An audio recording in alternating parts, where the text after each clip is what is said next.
Hello students, in this video we will try to understand the reservation of the constituencies.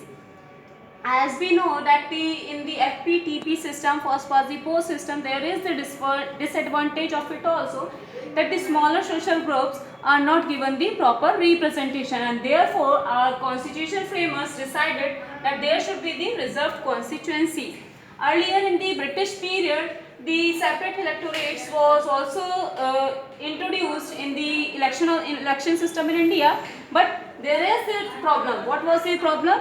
In the separate electorates, the particular community is given the opportunity of to contest the election, but the electors will also from the specific community, and therefore our constitution framers decided that there should be the reserved constituencies. And by this, what happened, that 84 seats are reserved for the scheduled caste and 47 seats are reserved for the scheduled tribes. As we know that the scheduled caste are those peoples which came in the last step of the ladder in the society, and the scheduled tribes means the tribes which the people which generally lives in the dense forest or remote areas. Okay, now the question arises, who reserved these constituencies? This reserved constituency is a work of the delimitation commission, and this delimitation commission is appointed by the Honorable President of India, and this delimitation commission works with the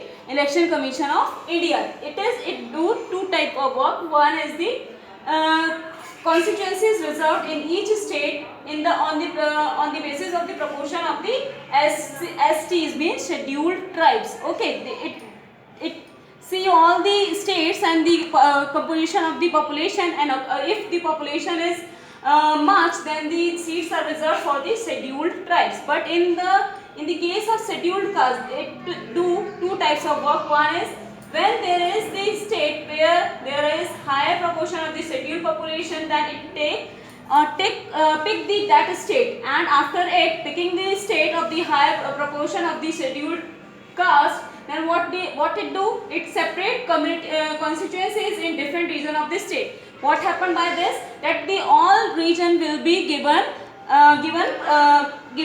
representation. Okay, the third reservation of the women is also asking, and this 1/3 seats for the women is done in the rural or the urban local bodies, but in the Lok Sabha and the Rajya Sabha is not done. Okay, in the next video I will talk to the next topic. Till then, thank you.